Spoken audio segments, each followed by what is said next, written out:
வணக்கம்ண்ணா. வணக்கம். நேற்று நம்மளுடைய எதிர்க்கட்சி தலைவர் உதயநிதி அவர்கள் நடிகை த்ரிஷா குறித்தும் முதல்வர் ஜோசப் விஜய் குறித்தும் ஒரு அவதூறான விஷயங்கள் பேசியிருந்தாரு. அது சார்ந்து நேஷனல் லெவலில் இருக்கிற மீடியாவாக இருக்கட்டும், இங்கே இருக்கக்கூடிய தாவேகா சார்ந்த நிர்வாகிகள் எல்லாம் கொந்தளிச்சிருக்காங்க. அதை நீங்கள் எப்படி பார்க்குறீங்க?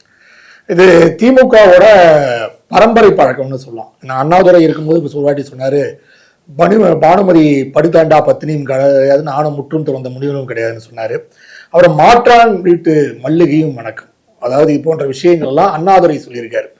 அதுக்கப்புறம் கருணாநிதி பேசும்போது அரங்கநாயகி அப்படின்ற ஒரு எம்எல்ஏ பற்றி ஒரு கேள்வி கேட்டோம், திராவிட நாடு எங்கே இருக்குன்னு கேட்டபோது பாவாடை நாடை அவிழ்த்து பார்க்கும்போது திராவிட நாடு தெரியும் அப்படின்னாரு.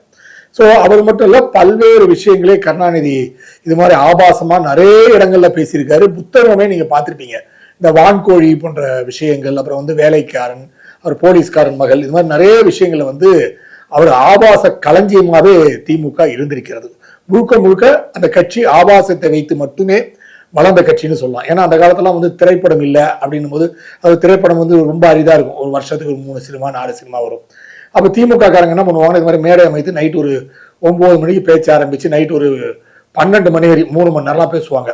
அப்போ பார்த்தீங்கன்னா வெற்றி கொண்டான், அப்புறம் விடுதலை விரும்பி, நன்னிலம் நடராஜன், இது போட்டு நிறைய பேர் என்ன பண்ணுவாங்கன்னா அந்த 9 மணிக்கு ஒரு 10 மணிக்கு மைப்பை பிடிப்பாங்க. 2 மணி நேரம் ஒரு திரைப்படம் ஓடக்கூடிய ஒரு 2 மணி நேரத்திற்கு வெறும் ஆபாச பேச்சு மட்டுமே முழுக்க முழுக்க பேசுவாங்க. இதனால என்னன்னா அங்கே பாமர மக்கள், அந்த ஆட்டோ ஓட்டுறவங்க, ரிக்ஷா ஓட்டுறவங்க, இவங்கெல்லாம் அந்த 2 மணி நேரம் திரைப்படத்தை போய் செலவு செய்வதை விட இது போன்ற ஆபாச பேச்சுக்களை கேட்டு மழங்கி இருந்தார்கள்.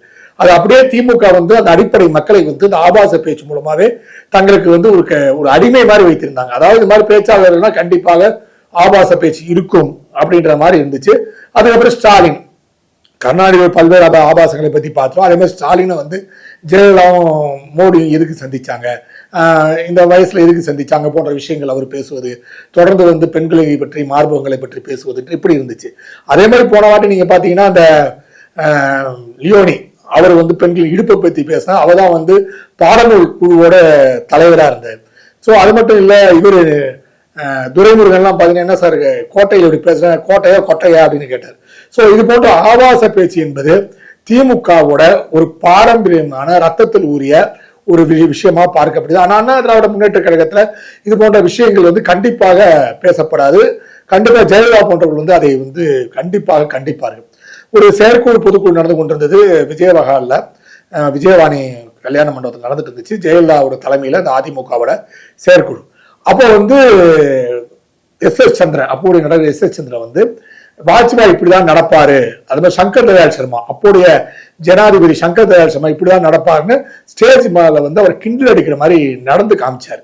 அது ஜெயலலிதா உடனே கோவப்பட்டு உடனே அடுத்த நிமிடமே அந்த மைக்கை பிடித்து ஜெயலலிதா உங்களுக்கும் முதிய காலம் வரும், நீங்களும் முதிர்ச்சி அடைவீர்கள், அப்போ நீங்க இதெல்லாம் நடக்க ஏற்படும், ஸோ முதிர்ச்சியெல்லாம் நீ கிண்டல் அடிக்க கூடாதுன்னு அப்பவே கண்டித்தார்கள். அதுபோன்று அண்ணா திராவிட முன்னேற்றங்கள் எந்த ஒரு அமைச்சரோ, இதுவரை எனக்கு எடப்பாடி போன்றவர்களோ இது போன்ற ஆபாச பேச்சுக்கள் எல்லாம் பேசியதே கிடையாது. எப்படி அண்ணாவோ, அதுக்கப்புறம் கருணாநிதி, ஸ்டாலின், இப்ப உதயநிதி இதை பற்றி பேசிட்டு இருக்காரு. ஏற்கனவே உதயநிதி எடப்பாடியை பத்தி போகும்போது காலுக்குள்ள நடுவுலாம் போயிட்டு வந்தீங்களே அப்படிலாம் ஒரு ஆபாச பேச்சு பேசினார். ஸோ ஸ்டாலின், உதயநிதி ஸ்டாலின், கருணாநிதி, அண்ணா, அந்த கட்சியில் இருக்கக்கூடிய அடிப்படை உறுப்பினர்கள் வரைக்கும் பெண்களை கிண்டல் எடுத்து பேசுவது, அதே மாதிரி பெண்களை அவமானப்படுத்துவது போன்ற விஷயங்கள் சட்டசபையில கருணாநிதி ஆட்சி காலத்துல அந்த ஜெயலலிதா நவீன துச்சாதனாக துரைமுருகன் மாறிய விஷயமெல்லாம் நம்ம பார்த்தோம். ஸோ இது போன்ற பெண்களை இழிவுபடுத்துவது என்பது தொடர்ந்து நடைபெற்று விஷயம். இதுக்கு எல்லாமே இன்னைக்கு கூட பல தொலைக்காட்சிகள், பல பேப்பர்ஸ் எல்லாம் போட்டிருக்காங்க. இதை அவங்களோட அத்தை கனிமொழி, அதாவது உதயநிதி ஸ்டாலினோட அத்தை கனிமொழி கண்டிப்பாரா, இல்ல அவங்க பாட்டு ஓ மருமகனே சூப்பரா பேசிட்ட, பெண்களை இழிவுபடுத்திட்டேன்னு சொல்லி பாராட்டுவார்களா அப்படின்ற பொறுத்திருந்தா பார்க்கணும். இது போன்ற இழிச்சொல்கள் இன்னும் திமுக பொறுத்து பேசிக்கொண்டே இருந்தால் யாரும் பொறுத்திருக்க மாட்டேன். இப்படிலாம் பேசிதான் குளத்தூர்ல கொத்து புரோட்டா போட்டு உட்கார வச்சிட்டாங்க. இப்படியே தொடர்ந்து பேசுனீங்கன்னா தமிழகம் முழுவதும் கொத்து புரோட்டா போட்டுருவாங்க, ஜாக்கிரதை. 1960களில் அவங்க கட்சி ஆரம்பிச்சப்ப பேசின காலம் வேற. ஆனா இன்னைக்கு 26லயும் இது மாதிரி நல்லா வளர்ந்த ஒரு தலைவர், நல்ல விவரமான ஒருத்தர், சின்ன பையன் அப்படின்ற லெவலில் இளைஞர் அணியில பொறுப்புல இருக்காரு. அவர் இப்படி பேசுறது நியாயம் நினைக்கிறேன். நீங்க சின்ன பையனை சொல்றது ஆச்சரியமா இருக்கு. அவருக்கு 46 47 வயசு ஆகி போச்சு, இன்னும் சின்ன பையனை சொல்லிட்டு இருக்கீங்க. சரி, ஓகே. இளைஞரணியில செயலாளர் இளைஞ எங்க அவர்கிட்ட நீங்க துரைமுருகன் இருந்தார்ல, அவர் 65 70 வயசு வரைக்கும் மாணவரணி செயலாளர் இருந்தாரு. அதுக்காக திமுக இந்த இளைஞரணி மாணவரணி எல்லாம் அவங்களுக்கு ஏற்று அமைச்சுக்க வேண்டிய விஷயம். அதனால இளைஞர்லாம் சொல்ல வேண்டாம். இல்ல இவங்கெல்லாம் என்னன்னா அந்த ஃப்ரீடம், அதாவது ஆபாசமாக பேசுவது நம்மளோட உரிமை அப்படின்னு நினைச்சுக்கிட்டு இருக்காங்க. ஒருத்தரை கொச்சைப்படுத்த வேண்டும்னா அவங்களோட தகுதியை வச்சு கொச்சைப்படுத்த கிடையாது, அவங்களோட நிலைப்பாடு, அதாவது அவங்க கருத்தியல் மோதல் அவங்க கிட்ட கிடையவே கிடையாது. ஒரு கருத்தை பேசினா அந்த கருத்தாக இவங்க மோத மாட்டாங்க. நேற்று கூட நீங்க NDTVல இந்தியா மேட்டர் சொல்ற நிகழ்வுல பேசும்போது எல்லாமே ஷாலினின்னு ஒரு பெண் பேசினாங்க, ஒரு சமூக ஆர்வலர். அவங்க சொன்னாங்க இவங்களுக்கு எந்த புரிதலும், அதாவது காவேரி பற்றியோ மேகதாது பற்றியோ எந்த புரிதலும் கிடையாது, எந்த ஒரு விஷயமும் கிடையாது. அதை பற்றி பேசுறதுக்கு எந்த ஒரு தார்மீக அடிப்படையான விஷயமே திமுக கிடையாது.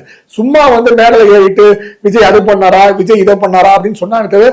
நேற்று காவேரியை பற்றி ஏதாவது எத்தனை டிஎம்சி வரணும், எத்தனை டிஎம்சி போகணும், மேகதாதுல எத்தனை டிஎம்சி வந்துச்சு, கபடியில் எத்தனை டிஎம்சி வந்துச்சு விஷயத்தெல்லாம் பேசினாரா? பேசவே இல்லை. முழுக்க முழுக்க விஜய் அது பண்ணாரு, விஜய் இதை பண்ணார், நாங்க அதை திறந்தோம், நாங்க திறந்து வச்சதெல்லாம் போய் பார்த்தாருன்னா நீங்க கூட தான் ஜெயலலிதா திறந்து வச்சதெல்லாம் கருணாநிதி போய் பார்த்தாரு.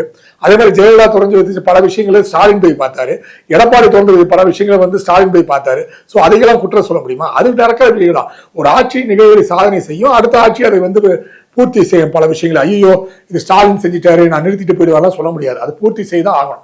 அது மாதிரிதான் அன்னைக்கு கோயம்பேடு போன்ற விஷயங்கள், அதுக்கப்புறம் காஞ்சிபுரம் போன்ற விஷயங்கள்லாம் போய் பார்க்கும்போது முதல்வர் விஜய் அந்தந்த விஷயங்கள் முடியும் போது போய் பார்க்கறது வழக்கம். இது ஸ்டாலின் வந்துட்டாரு நான் போய் பார்க்க மாட்டேன் அப்படின்லாம் சொல்லிட்டு இருக்கிற விஷயம் மிக மிக மோசமான விஷயம். நேற்று நீங்க பாத்தீங்கன்னா சொன்னாங்க ஸ்டாலின் இப்போ NDTV எல்லாம் பண்ண, ஏற்கனவே இந்த உதயநிதி கொஞ்சம் வாயா அடைக்கணும் சும்மா பரவாயில்ல, ஏற்கனவே சனாதனத்தை பத்தி பேசிதான் பீகார்ல படுதோல்வி அடைஞ்சாங்க. அதுதான் பல மாநிலங்களை வழக்கு தொடுக்கப்பட்டது அவர் மேல.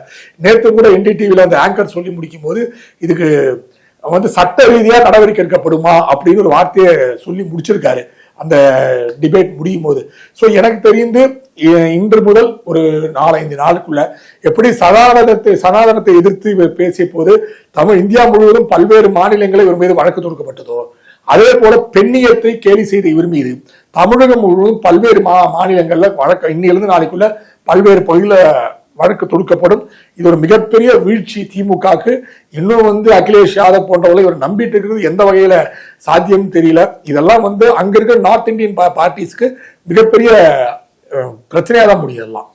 இது சம்பந்தமா வழக்கு தொடுக்கப்படுமா, இல்ல வழக்கு தொடுத்தாலும் அது அடுத்த நடவடிக்கைக்கு போய் கைது அப்படின்ற மாதிரிலாம் போகுமா?